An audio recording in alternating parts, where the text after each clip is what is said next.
Museum interviewing veterans. Would you please state your name?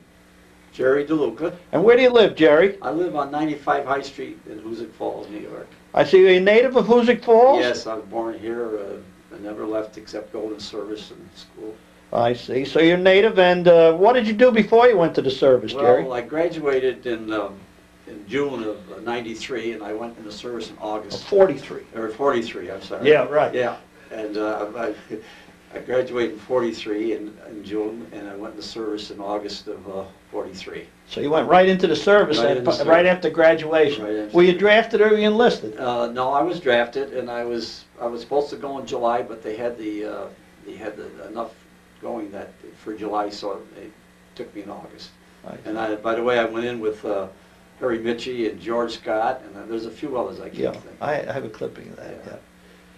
And what happened when they? Where'd you go to basic? I went to Camp Landing, Jacksonville, Florida, and spent basic there. And immediately after basic, they sent us home, delay en route they call it. And from there, I went into the Asia. I went over to New Britain, and we were there for quite a while. And the funny thing happened. The first day I was coming into the camp, there was an explosion. We could hear it, and come to find out it was one of the fellows from our area that had stepped on the landmine. And so that, you can see, that put us in a good feeling right there. Then you knew you were really in for it. We knew we were close to something, you know. Yeah.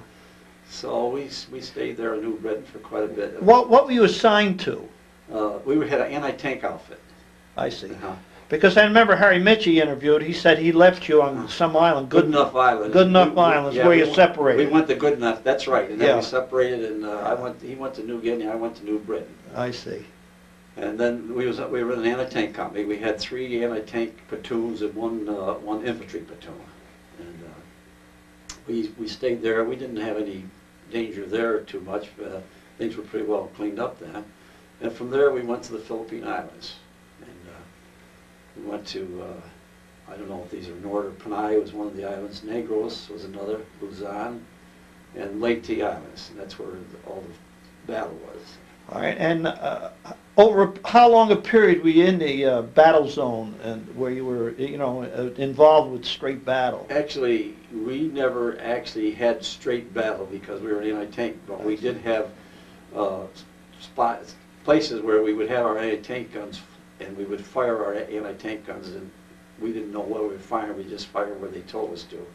And but the fighting was up ahead. We were very fortunate that we weren't in the infantry part of it, and up head-to-head with the company. Well, would you tell us a little about what an anti-tank unit does? Well, the anti-tank company is the anti-tank gun. Usually, there's a 35 millimeter anti-tank gun and a heavier millimeter. I think it's a 55 or 60. And normally they shoot at the tanks. They're for a tank weapon. I see. And also sometimes they're fired into the if the infantry is battling, we fire over above, and they have shells in there that explode and I see. And do damage to the troops. See, so if there was a tanks coming, then they would call on you guys to come up front and get after the tanks, right? Is that what happened? That's what happened. But as luck would have it, they didn't have too many tanks in the places we were, so we didn't have to battle too much with our anti-tank guns. I see. I don't think we used them more than 5 times when I was there, in maybe a year and a half. But, All right. Could you tell us? Let's see. You told us about that, the anti-tank. I have a clipping of you, 2 clippings. One talks about you getting the Bronze Star. Yeah. And could you tell us a little about that incident? Well, what happened was we were sitting in our camp area, and one of the Filipinos came running into our camp area and says, "There's 4 unarmed Japs up in our barrio up there, and they're pestering the people. The people are afraid. They wish that we would come up there." Well, little did we know that this was a trap. They set us up. So we went, and I grabbed the submachine gun, thinking I thought it was all fun and play, not realizing that there could be danger there. And we went to the area, and as we started up through where we thought these 4 unarmed Japs were, these Japanese would pop up. And there was about 10 of us, and and they'd pop up, and as luck would have it, we were able to fire at them, and only one fellow got hit, and he got hit right next to me, and he laid down in a rice paddy where the paddy, you know, the mound of dirt was there, and I laid down next to him, try to comfort him, and you could feel they were hitting the dirt, actually hitting the dirt, and you could feel it on our helmets.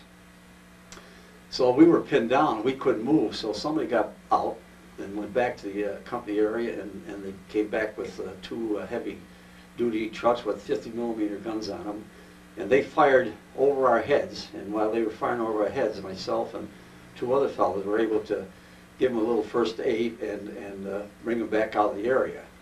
And that was one of the skirmishes we had. I mean, I thought it was nothing, you know, just go out there and there's 4 unarmed Japs, we'll capture them. And really never, in all the time I was in the service, I never realized the danger of it until I got home, and I thought, you know, yeah, it could have happened to you. Yeah, could have been one of those. A lot of fellas mention that. Yeah, really. You just thought, you know, you're going out and cops and robbers or something. I don't know. It was never, but I'm sure the infantry people, once they got in, they knew it was life or death. You know. Yeah. Well, okay, then you went up through Philippines, and we were there. Lady was the last place. Yeah, Lady was Luzon. We had another skirmish there where we bivouacked in an area, and they called it Lucky 13, I guess, yeah. in equipping. And what happened, we bivouacked there that night, and unbeknownst to us, this had been previous, the Japanese used it. It's their bivouac area, and they knew the whole area.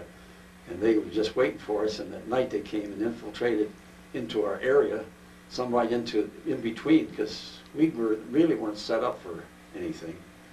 And all night long they would throw hand grenades and fire into our area, but as luck would have it, we didn't lose anybody, or nobody got wounded, but the next day they caught some Japanese that were dead there. Well, that was that clipping about Lucky Friday the 13th. Friday the 13th, that I read. Yeah. All right, then you moved up into Luzon. Luzon, and from there to Lady. Lady. Well, we finished Luzon last, and from there the war was just about over, and we were doing some peaceful patrolling and making sure that there was problems there after the Japanese left, because there was a lot of hard feelings with the people, because those that catered to the Japanese, you know, people singled them out and tried to kill them. So we would kind of try to work in as a buffer zone, try to protect the people that were, you know, were being sought out. So we spent quite a bit of time there, and actually the war was over. The time the war was over, and then it was a matter of getting us back home. Yeah, that was in August of '45. The war was over. August of '45. Yeah. And, they were just a matter of they went by points, and those that had the highest points left early. So I after the sergeants and the supply sergeants and all the ones with the stripes, they usually had more points. Well, they'd go home and then they'd ask you, what would you like to be? So for some reason, I wrote down I'd like to be a supply sergeant. So what do you know? Next thing you know, I got to be supply sergeant, because they were just trying to fill up the positions. Yeah. And you were in at this time. You were in. This was Luzon. Luzon. Yeah. All right. So that was about it.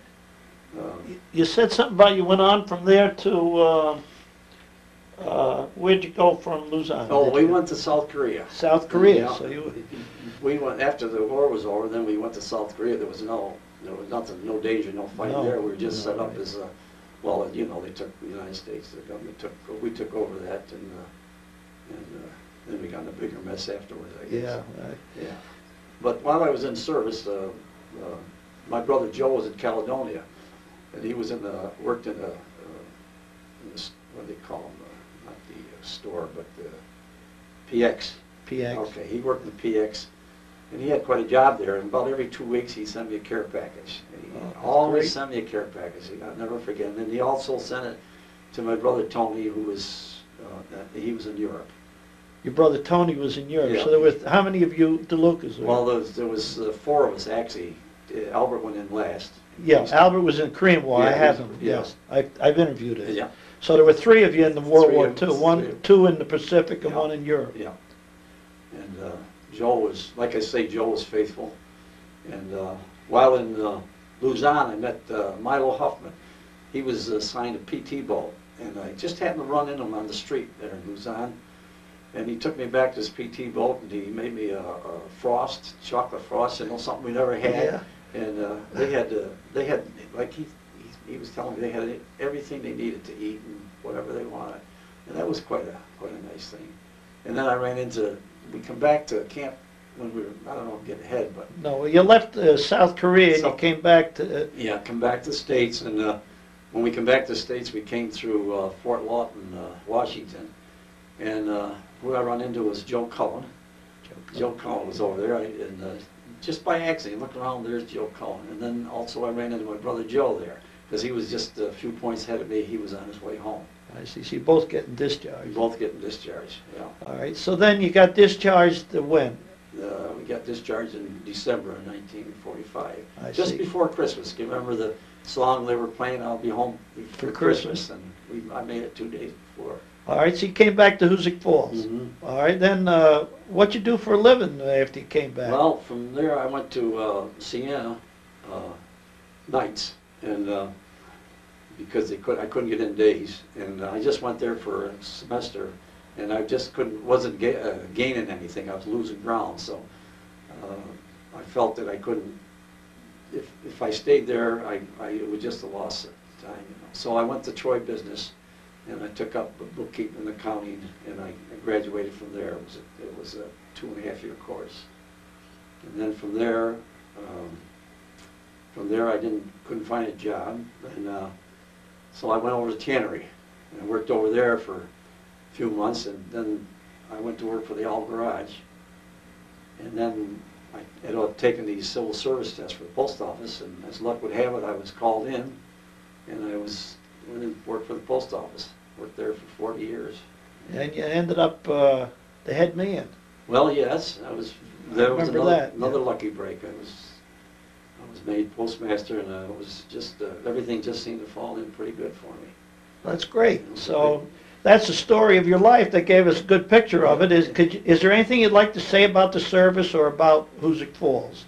No, no, but I tell you, Hoosick Falls to me is a place to be. But you know, I've lived here all my life, and enjoy the people and just everything about it. Really, nothing else I can add, I guess. All right, then we thank you very much for coming, and I don't know if you'd be interested in. oh yeah, please talk about that. Okay. Let me get the. Okay. Go ahead, you show it, and I'll zoom in on it. This was dropped by the American pilots. This was dropped, these pamphlets, and they were telling that you know, that we were there and going to help them, and Yeah, it comes in great. and if they wanted to surrender this, hold this, and hand it to one of us. Did you get soldiers that? We didn't Did get you it, get but people that? We didn't, but some of the others did. They did get quite a few that surrendered. This is one of the things that they. Well, that's great. Yep. Thank you very much. That was good. Thanks again. Okay. Appreciate it very I much. Appreciate you asking me up here, and I know you're putting a lot of